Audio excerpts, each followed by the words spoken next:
작은 모습에 너는 언제든지 웃을 수 있니.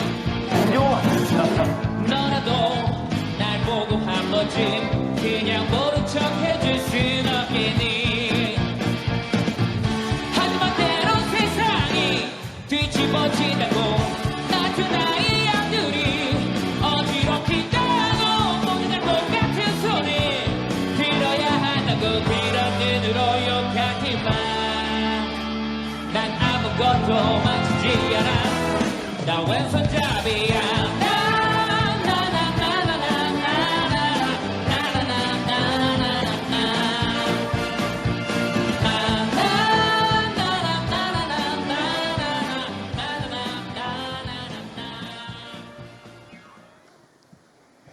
왼손잡이에 대한 편견은 시대와 동서양을 막론하고 모든 문화에서 공통적으로 관찰되고 있습니다. 오른손 우대, 왼손 천대라고 하는 그런 경향은 로댕의 생각하는 사람, 자유의 여신상, 법의 여신 디케상에 이르기 같이 한결같이 그 오른손을 들고 있는 모습을 보면 알 수 있습니다. 이런 오른손 우대 사상은, 또 오른손에 대한 집착은 우리의 삶에서도 이미 가까이 와 있습니다. 제가 항상 궁금했었던 게 하나 있습니다. 크리스마스 때 우리가 카드를 보내지 않습니까? 그런데 바른손 카드는 있어도 왼손 카드 회사는 없었습니다.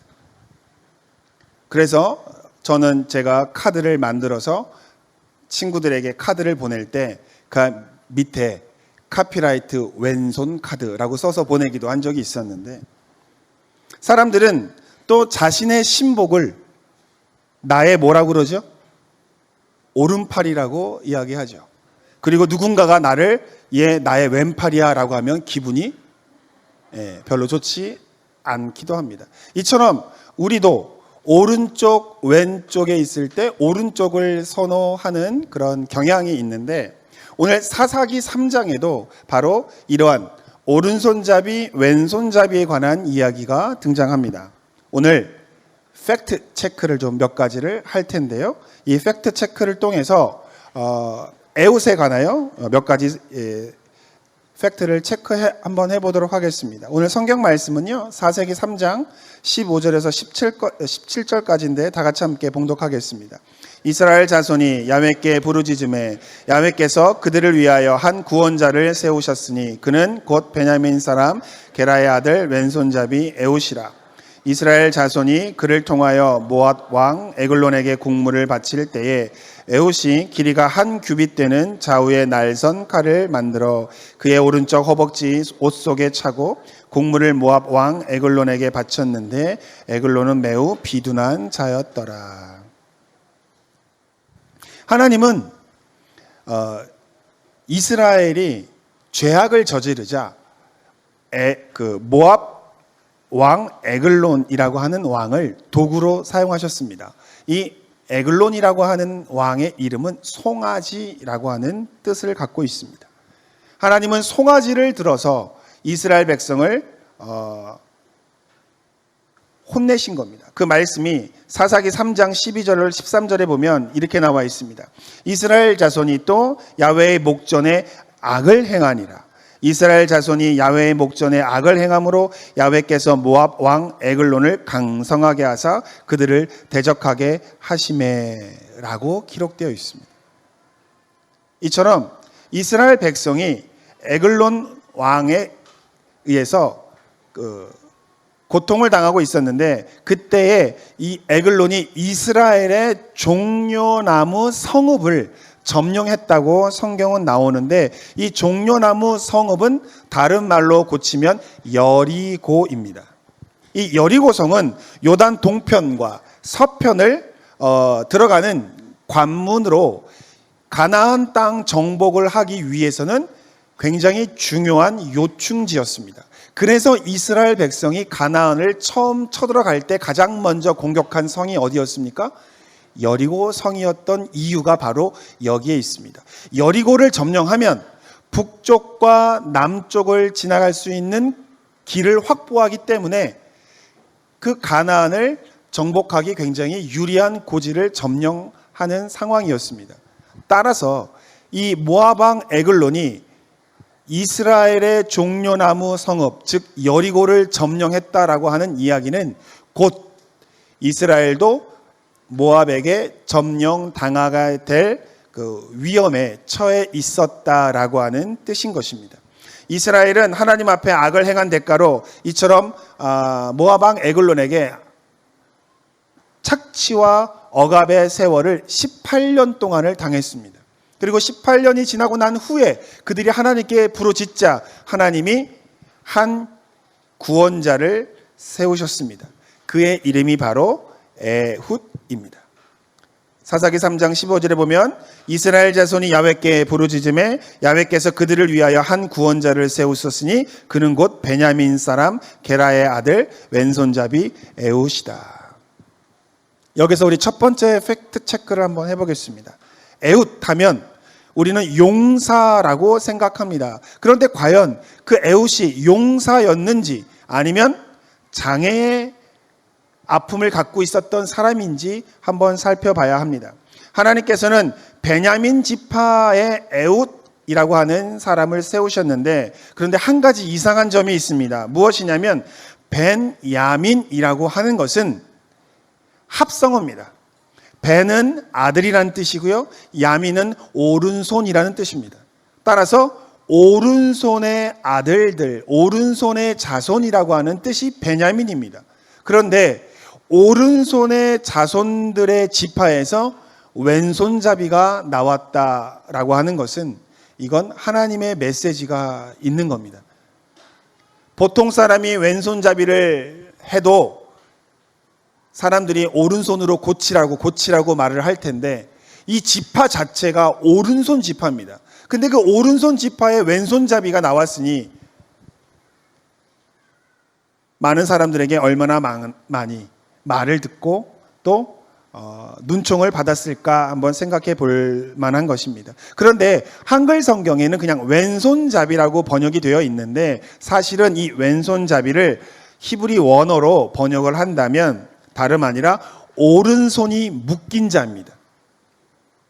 왼손이라고 하는 뜻이 있어요. 왼손이라고 하는 단어가 있는데 왼손이란 단어를 사용하지 않고 오른손이 묶인 자라는 표현을 써서 에훗이 왼손잡이였다라고 하는 걸 표현하고 있는 겁니다. 그러면 오른손이 묶인 자라고 하는 뜻이 무슨 뜻일까요? 단순히 왼손잡이였다는 것을 말하는 것일까요? 아니면 또 다른 의미가 있던 것일까요? 어떤 사람들은 오른손을 묶은 사람들은 왼손을 발달시키기 위해서 오른손을 묶었다라고도 해석을 하는 사람들이 있는데 저는 그렇게 보지 않습니다. 오른손이 묶였다라고 하는 것은 자연스럽게 오른손이 묶여 있어서 사용하지 못하는 그런 오른손의 장애를 가지고 있었던 사람이었다라고 저는 해석을 하는데 에훗이 장애를 갖고 있었을 가능성은 여러 가지 증거들을 보면 나옵니다. 그때 모압 왕 에글론을 죽이기 위해서 에훗이 칼을 숨깁니다. 어디에 숨기죠? 오른쪽 허벅지에다가 숨겼다라고 나옵니다. 그런데 성경은 에훗이 그 칼을 가지고 왕에게 나아갔다라고 이야기합니다. 그런데 이상한 게 하나 있습니다. 외국의 적이 자기 나라의 왕에게 가까이 접근을 할 때 몸을 수색을 하는 게 당연합니다. 그런데 오늘 성경 장면에 보면은 에훗이 칼을 허벅지에 품고 왕에게 다가가는데 어느 누구도 에훗의 몸을 수색했다라고 하는 말이 나오지 않습니다. 그러면 왜 그 사람들은 에훗을 수색하지 않았을까? 그것은 누가 봐도 에훗은 공격적인 사람으로 보이지 않았기 때문이었다라고 하는 겁니다. 오른손이 불편합니다. 옛날은 고대에는 오른손에 칼잡이들이 많이 있어서 그 오른손에 칼을 쥐는 사람들이 많았지 않습니까? 근데 그 오른손이 장애가 있어요. 불구해요. 오른손을 쓰지 못하고 왼손만 가지고 곡물을 가지고 왔는데 그 사람이 어떻게 위협적인 사람이 될 수 있다고 생각했겠습니까? 그래서 왕의 모압 왕 에글론의 보디가드들은 그 에훗을 무사 통과시켰던 것입니다. 이 외에도 에훗의 그 신체적인 결함이 아니고서는 설명할 수 없는 것이 또 하나 있는데, 나중에 살펴보겠지만 그 에글론이 이 에훗을 독대하는 장면이 나옵니다. 이것도 이상한 겁니다. 왕이 적군의 병사를 맞이하는데 근위병이나 호위병이 없이 그 적군의 군사를 홀로 맞이한다는 것 자체가 사실은 이상한 설정입니다. 그런데 왜 모압 왕 에글론은 에훗을 호위 군사가 없이 독대할 수 있었겠는가? 그것은 누가 봐도 에훗이 공격적으로 위협적으로 보이지 않았기 때문이라고 우리가 생각할 수 있는 것입니다. 이처럼 오른손이 묶여서 왕에게 위협이 될 수 없는 그 상황을 우리는 예상할 수 있는 것이죠. 따라서 에훗은 용사라기보다는 육신의 장애를 가지고 있었던 사람이라고 하는 것을 우리는 알 수 있는 겁니다. 이게 첫 번째 팩트였습니다. 두 번째 팩트입니다. 에글론 왕은 뚱짱이었나 몸짱이었나? 많은 분들이 생각하실 겁니다. 에글론 왕이 뚱뚱했다라고 생각하실 겁니다. 왜냐하면 성경에 그가 매우 비대했다라고 나오기 때문에 그렇습니다. 그런데 이때 이 비둔하다라고 하는 이 단어가 히브리어로 발입니다. 발이. 그런데 이 발이가 다른 곳에서 어떻게 사용되었는지 제가 보여드리겠습니다. 먼저 다니엘서 1장 15절에 보면 열흘 후에 그들의 얼굴이 더욱 아름답고 살이 더욱 윤택하여 왕의 음식을 먹는 다른 소년들보다 더 좋아 보이더라 라고 하는 말씀이 있는데, 이때 살이 윤택하여 라고 할 때 그 윤택이 바로 발입니다. 윤택한 걸 발이라고 얘기합니다. 따라서 다니엘서 1장 15절을 근거로 사사기 3장 17절을 다시 번역하면 이렇게 번역할 수 있습니다. 곡물을 모압 왕 에글론에게 바쳤는데 에글론은 매우 윤택한 자였더라 라고 번역을 할 수가 있는 거죠. 우리 한글로 비둔하다라고 번역을 했기 때문에 그게 비둔한 거지, 원래 히브리어에는 윤택하다라고 번역해야 하는 단어였습니다. 또 창세기 4장 12절을 한번 살펴보겠습니다. 창세기 41장 2절을 보면요, 이렇게 나옵니다. 보니 아름답고 살진 7 암소가 그 강가에서 올라와 갈밭으로 뜯어 먹고 라고 나오는데, 거기 보면 아름답고 살찐 7 암소라고 나올 때 사용된 단어도 바로 발이라고 하는 단어입니다. 이처럼 발이라고 하는 단어는 항상 좋은 사람의 모습이나 동물들의 모습을 묘사하는 데 사용되어진 단어입니다. 그런데 유독 이 사사기 3장에서만 비둔한이라고 하는 단어로 부정적으로 번역이 되었는데, 이것은 원래 부정적인 의미가 아니라 성경을 번역한 번역자의 선입견이 반영된 번역이다라고 저는 생각합니다. 그래서 이 비둔하다라고 하는 단어를 부정적으로 번역할 것이 아니라 긍정적으로 번역하면 모압 왕 에글론의 모습은 달라지게 됩니다. 에글론은 자신의 몸을 가눌 수 없을 정도의 뚱뚱한 뚱짱이었다기보다는 매우 몸이 좋아 보이는 몸짱이었다라고 하는 것입니다. 그 이유 중에 또 하나의 이유는 무엇이냐면, 에훗이 독대하자고 그랬을 때 모압 왕이 뭐라고 얘기하냐면 자기들의 그 호위병들을 물러가라라고 이야기합니다. 그런데 왜 물러가라고 얘기했을까의 이유를 생각해 보면, 아마도 모압 왕 에글론은 자기 몸은 스스로 보호할 수 있을 정도의 몸을 가지고 있었던 왕이었던 것 같습니다. 그래서 오른손이 불편한 에훗이 만약에 자기를 공격한다고 할지라도 그 정도의 공격은 방어할 수 있을 정도의 몸을 갖고 있었던 것으로 예상할 수가 있게 됩니다. 어떤 사람들은 에글론이 뚱뚱했다라고 하는 이유를 들 때에 이런 이유를 듭니다. 에웃이 칼을 찔렀어요. 에글론을 찔렀는데 그 칼에 기름이 엉켰다라고 하는 그 말씀 때문에 에글론이 뚱뚱하다라고 생각을 할 겁니다. 마치 지금 나오는 화면처럼 배가 뚱뚱해서 칼을 찌르면 그 배에 있는 그 지방이 칼을 잡을 것 같은 그런 느낌을 갖는데 이게 우리의 선입견입니다. 오늘 성경에 보면 에웃이 갖고 있는 칼이 한 규빗이라고 그랬어요. 한 규빗은 40cm입니다. 근데 이 40cm가 사람들이 잘 모르지만 칼날의 길이가 아니라 손잡이까지 다 합친 길이라는 겁니다. 그러면 손잡이를 10cm라고 치면 칼 길이가 몇 cm냐면 30cm밖에 안 된다는 거예요. 근데 제가 집에서 재봤습니다. 앞배와 등 두께를 쟀어요, 제가. 쟀더니 그렇게 많은 숫자가 나오지 않았어요. 한국 사람들의 기본이 가슴 배의 두께가 24cm에서 28cm라고 하는 통계가 나와 있습니다. 그러면 30cm의 칼이 겨우 뚫고 나갈 수 있는 두께밖에 되지 않는다는 것이죠. 보통 사람들의 두께가 그 정도 된다고 볼 수 있는데 사사기에 보면 이런 단서가 나옵니다. 3장 22절에 보면 칼자루도 나를 따라 들어가서 그 끝이 그 등 뒤까지 나갔고 그가 칼을 그의 몸에서 빼내지 아니하였으므로 기름이 칼날에 엉켰더라라고 나오는데 뚫었대요. 30cm밖에 안 되는 겁니다. 따라서 에글론의 몸통은 그렇게 뚱짱의 몸통은 아니었던 겁니다. 그리고 설령 조금 뚱뚱하다고 해서 그 사람이 반드시 비둔함을 의미하는 건 아닙니다. 그 증거로 제가 사진 몇 장을 갖고 왔습니다. 사진 한번 보십시오.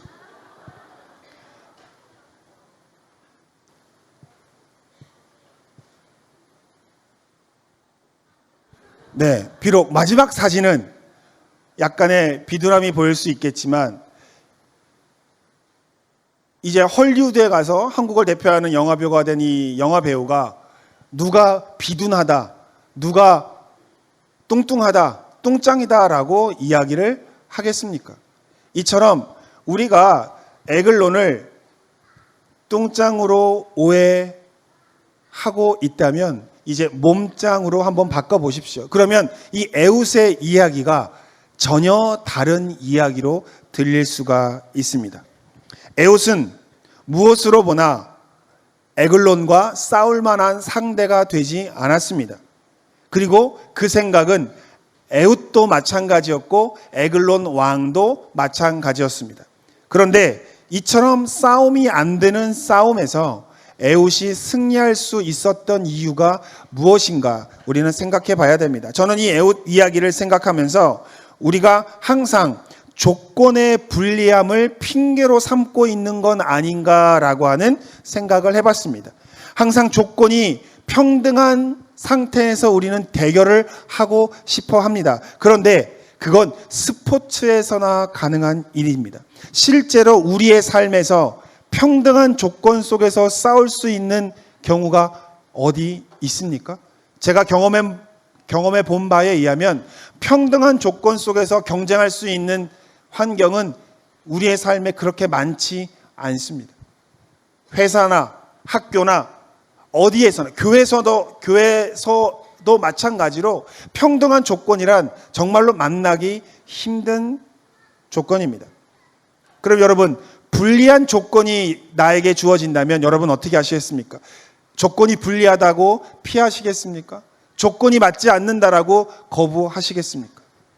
그런데 여러분 아이러니하게도 약자의 약점은 약자로 하여금 강점을 만들어낸다라고 하는 특징이 있다라고 하는 것을 성경이 이야기하고 있습니다. 에웃은 자기 자신의 약점을 알고 있었습니다. 그래서 그는 철저하게 전략을 짰습니다. 사람들이 설마 저 왼손잡이가 오른손을 못 쓰는 저 장애인이 오른 허벅지에 칼을 꽂고 왔겠는가라고 하는 그 생각의 빈틈을 공격의 포인트로 삼았던 겁니다. 제가 요즘에 책을 하나 읽고 있어요. 약자의 싸우는 방법들, 약자의 전쟁 방법이라고 하는 책을 읽고 있는데 거기에 보면 참 마음에 드는 단어가 있습니다. 문장이 있는데 뭐냐면 약자는 스마트하다라고 나옵니다. 왜냐하면 자신의 불리한 조건으로는 이길 수 없기 때문에 약자들은 스마트할 수밖에 없다라고 하는 겁니다. 여러분,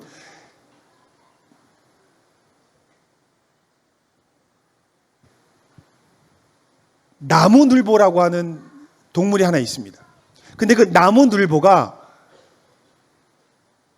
한 시간에 몇 메타를 움직이냐면 한 시간에 12m를 움직인답니다. 그러니까 1분에 23cm를 움직인대요. 그러니까 거의 움직이지 않는 거죠. 그런데 밀림에서 이 나무늘보가 어떻게 잡아먹히지 않고 살아남을 수 있을까요? 나무늘보가 살고 있는 그 밀림에는 제규어가 포식자의 최상위에 올라가 있습니다. 제규어는요, 땅에서도 잘 달리지만 나무도 잘 타서 나무 위에도 잘 올라갑니다. 그래서 제규어를 피해서 갈 수가 없대요. 중남미에 있는 그 밀림의 지역에 가면. 그런데 그 제규어가 있는 그 밀림에서 나무늘보는 제규어에게 안 잡혀 먹는다는 겁니다. 아무리 빠른 다른 동물들도 다 잡혀 먹는데 제규어한테 나무늘보는 안 잡혀 먹는데요.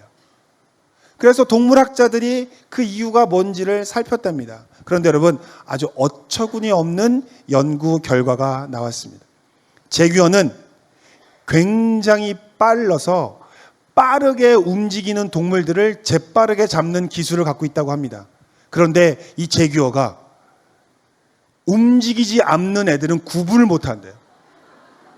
그런데 나무늘보가 1분에 12cm, 23cm를 움직인다고 하니까 거의 움직이지 않는 거잖아요. 그러니까 제규어가 나무늘보를 모른대요. 그러니까는 다른 동물들은 다 제규어가 잡아먹는데 아마 제가 제규어한테 물어보진 않았지만 제규어가 나무늘보가 이 세상에 존재하고 있는지를 모를 거예요. 그러니까 제규어의 눈에는 나무늘보가 안 보인답니다. 왜? 그리고 또 하나, 이 나무늘보가 너무 느려서 털에 이끼가 낀대요. 그래가지고 나무늘보의 온 몸에는 이끼가 덮여 있어가지고 제규어가 나무늘보를 보면 저게 나무늘보가 아니라 이끼라고 생각한답니다.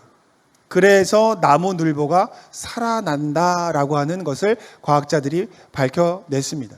여러분, 우리는 약하다고 하나님한테 불평할 때가 있습니다. 하나님, 나 너무 약합니다. 하나님, 나는 조건이 너무 안 좋습니다. 너무나 불리합니다 라고 하나님께 이야기를 하고 불평할 때가 있는데 여러분, 하나님의 은혜가 언제 임하는지 아십니까? 하나님의 은혜는 갑질할 때 임하는 게 아니라 갑질을 당할 때 임합니다.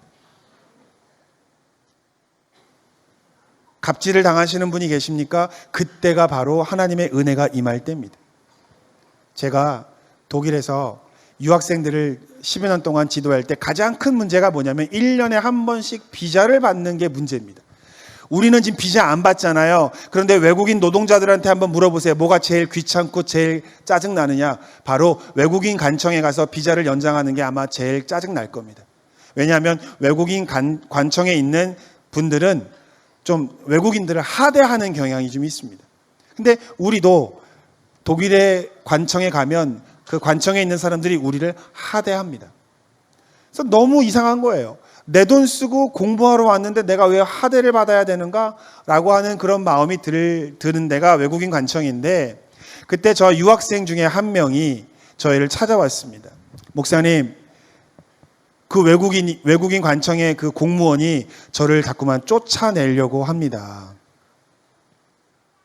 그래서 왜 쫓아낸대? 몰라요. 제가 미운가 봐요. 저를 쫓아내려고 합니다. 어떡합니까, 목사님? 그래서 제가 그랬어요. 근데 왜 나한테 왔어? 그 사람이 미워하는데 왜 나한테 온 거야? 그랬더니 목사님 기도해 주세요. 목사님 기도가 필요해요. 그래서 제가 그랬어요. 그래? 그러면 내일 아침 외국인 관청에 가면 나한테 전화해. 하고 전화를 끊었습니다. 근데 아침 6시 반, 7시쯤 됐을 때 저한테 전화가 왔어요. 목사님, 전화하라고 해서 전화했어요. 근데 저는 아무 생각이 안 났어요. 그 전날에 전화하라고 했는지도 모르겠어, 나는. 근데 하나님, 어떡합니까? 지금 우리 학생이 전화가 왔는데 어떡합니까? 그런데 갑자기 제 마음속에서 찬양이 하나 뛰어 올라왔어요. 올라가, 올라가, 독수리같이. 그래서 제가 친구한테 그랬어요. 야, 올라가. 어딜요? 몰라, 올라가. 올라가서 전화해. 그래서 한층을 올라가서 또 전화한 거예요. 목사님, 한층 올라왔는데요. 그래서 제가 그 찬송이 아직 안 끝났어요. 그래서 다시 올라가, 올라가. 또 전화를 끊고 또 전화가 왔습니다. 올라가, 올라가. 그랬더니 그 친구가 목사님 여기 꼭대기야. 그러자 제가 얘기했어요. 눈앞에 보이는 문이 있으면 그 문을 두드려. 그리하면 열리리라. 하고 문을 두드렸습니다. 그런데 그때 백발의 노신사가 문을 열어주었어요. 열어주고서 그 학생에게 물어봤답니다. 무엇을 도와줄까요? 그런데 그 무엇을 도와줄까요? 라고 하는 그 한마디에 이 친구가 그동안에 받았던 모든 서러움이 북받쳐 올라가지고 거기서 펑펑 울었대요. 자매였습니다. 자매가 펑펑 울었답니다. 그러자 그 할아버지가 동양 어린 여학생이 문을 두드리길래 무슨 일입니까? 뭘 도와줄까요? 라고 말 한마디 했는데 펑펑 우니까 할아버지가 그랬대요. 잠시 내 방에 들어오라고. 내 방에 들어와서 아침에 커피도 타주고 앉아서 물어봤대요. 도대체 무슨 일이냐? 그랬더니 얘기했다는 거예요. 나는 여기서 공부하고 싶은데 밑에 있는 그 공무원이 나를 자꾸만 쫓아내려고 한다. 나 정말로 독일에서 공부하고 싶다. 그랬더니 그 할아버지가 자기 책상에 가가지고 책을 펴보더니 몇 페이지를 딱 찍더니 여기 있네. 됐어. 너 공부할 수 있어. 너 독일에서 계속 공부할 수 있어. 라고 얘기를 했다는 거예요. 그런 다음에 전화를 한 통화를 했답니다. 지금 동양 그 한국 여학생이 하나 내려갈 테니까 그 여학생 내려가면 몇 페이지를 보면 그걸 적용하면 이 학생 공부할 수 있을 거야. 그 처리해 주세요. 라고 했다는 거예요. 그래서 그 친구를 달래면서 할아버지가 밑으로 내려가라고 그랬대요. 그래서 밑으로 내려가니까 그 자기를 쫓아내려고 했던 그 공무원이 그 여학생을 째려보고 있더라는 거예요. 째려보면서 그랬대요. 기분 나쁘게. 너 누가 네 맘대로 시장님 방에 들어가라고 그랬어.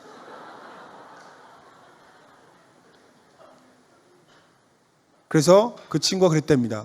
우리 목사님이 올라가라고 그리고 두드리라고 그랬다는 거예요. 그래서 시장이 얘기를 들어보니까 시장이 아침에 일이 없었던 거예요. 그날 아침에 일이 없었는데 바깥에 누가 노크를 똑똑똑 해서 보니까 동양 어린 여학생이 와 있는 거예요. 그래서 무엇을 도와줄까요? 라고 했는데 펑펑 우니까 불쌍한 마음이 들어서 들어와서 그 이야기를 들어보니까 공부할 수 있는 방법을 못 찾아서 애타게 그 마음을 애타게 하고 있는 걸 보고서 자기가 알고 있는 법 조항을 찾아가지고 적용을 시켜서 공부를 할 수 있게 해줬다라고 하는 거예요. 그러니까 밑에 있는 공무원은 저거 쫓아내려고 벼르고 있었는데 시장이 법을 들어서, 법 조항을 들어서 허락을 해주라고 하니까 어쩔 수 없이 해줬던 것이죠. 여러분, 우리는 이렇게 살면서 연약하고 또 상대할 수 없는 조건에 처할 때가 있어요. 근데 제가 이 사건을 통해서 깨달은 게 뭐냐면, 우리의 길은 내가 인도하는 게 아니라 누가 인도하시는 거냐면 하나님이 인도하신다는 거예요. 그리고 내가 누구를 만나느냐도 하나님이 인도하신다는 거예요. 근데 우리는 자꾸만 내가 나서서 나의 조건을 개선하고 나의 조건을 온전하게 하려고 그러고 행동을 하잖아요. 마치 하나님의 은혜가 필요 없이 나 혼자 할 수 있다는 듯이. 여러분, 하나님은 어떠한 사람을 선택하실까요? 능력이 있는 사람을 선택하실까요? 아니면 하나님이 필요한 사람을 선택하실까요? 저는 하나님은 하나님의 도움이, 하나님의 은혜가 필요한 사람을 선택하신다고 저는 생각합니다. 그리고 성경에 나와 있는 많은 성경의 믿음의 위인들도 하나같이 다 약한 사람들이었습니다. 그래서 바울은 고린도후서 12장 10절에 이렇게 얘기합니다. 그러므로 내가 그리스도를 위하여 약한 것들과 능력과 궁핍과 박해와 공고를 기뻐하노니 이는 내가 약한 그때의 강함이라. 여러분, 약함 때문에 눈물 흘리고 계십니까? 불리한 것 때문에 속상해하고 계십니까? 그때 왼손잡이 에웃에게 기회를 주시고 그에게 담대한 용기를 허락해 주셨던 그 하나님을 우리도 기억하게 되기를 주의 이름으로 축원을 드립니다. 우리의 자신의 연약함을 보면서 낙담하거나 절망하지 맙시다. 어쩌면 우리의 연약함은 우리가 영원히 가지고 가야 할 가시일 수도 있습니다. 지금 우리에게 필요한 것은 우리의 연약함에 힘을 주시고 우리의 연약함에 기회를 더하여 주시는 하나님을 바라보는 것입니다. 하나님은 우리의 약함을 채워 주실 것입니다. 우리의 부족함을 채워 주실 겁니다. 우리의 불리함을 도와 주실 것입니다. 마치 에웃이 연약한 그 오른손의 연약함을 지니고 모압 에글론에게 담대하게 들어갔었던 것처럼 삶에 불리함이 있습니까? 삶에 불평등이 있습니까? 그것에 주저하지 마십시오. 굴복하지 마시고 믿음으로 나가시기를 주의 이름으로 축원드립니다. 그러면 비록 내 오른손을 쓰지 못하여도 왼손으로 할 수 있음을 하나님이 보여주실 것이고 내 몸이 연약하여서 할 수 없었다고 생각하더라도 그 연약함을 통해서 하나님이 놀라운 역사를 이루시는 것을 우리가 보게 될 것입니다. 오늘날의 에웃, 성경의 에웃은 다른 사람이 아니라 저와 여러분 자신입니다. 우리의 삶에 연약함이 없는 사람이 어디 있습니까? 우리의 그 연약함을 이 시간 기억하지 마시고 그 연약함을 도우시는 하나님을 바라보시기를 주의 이름으로 부탁을 드립니다. 우리 연약한 오른손 바라보지 마세요. 우리 연약한 거 바라보지 마시고 내가 왼손이 있으며 나에게 지혜가 있으며 나를 도우시는 하나님이 있다는 생각을 가지고 우리 세상을 향해 달려갑시다. 세상 사람들이 아마 놀랄 거예요. 하나님의 도우심을 보고 놀랄 겁니다. 하나님의 도우심을 보고 그들이 깨달아 알 거예요. 하나님이 돕는 사람들은 저러한 열악한 환경 속에서도 하나님이 도우시니 형통하구나, 범사가 잘 되구나, 할 수 없는 것 같아도 이룰 수 있구나. 그 주인공이 다름 아니라 여러분들이 되시기를 주의 이름으로 간절히 축원드립니다. 우리 말씀을 생각하면서 함께 기도하기를 원하는데요. 하나님, 나에게도 연약한 것이 있습니다. 에웃에 묶여진 오른손이 있다면 주님, 내 삶에 묶여진 것이 무엇입니까? 그 묶여진 것으로 인하여 내가 할 수 없음을 하나님께 불평한 적이 있었는데 하나님, 이제는 그 불평하지 않기를 원합니다. 나의 그 연약함이 오히려 하나님의 도우심의 이유가 되고 내가 기도하는 이유가 되고 내가 주님을 붙드는 이유가 되기에 주님, 나는 약하지 않습니다. 나는 부족하지 않습니다. 주님을 통하여 강하여짐을 감사드립니다. 하나님의 도우심이 우리의 삶의 연약함에 임하기를 간절히 원하면서 우리 하나님께 합심하여 기도하도록 하겠습니다. 기도하겠습니다. 주님, 우리의 연약함을 주님께 아뢰입니다. 하나님이여, 우리에게 묶인 것이 있습니까? 주님의 옷에 묶인 그 오른손과 같이 우리의 삶에 묶여 있는 것이 있습니까? 이 시간 주님께 내려놓습니다.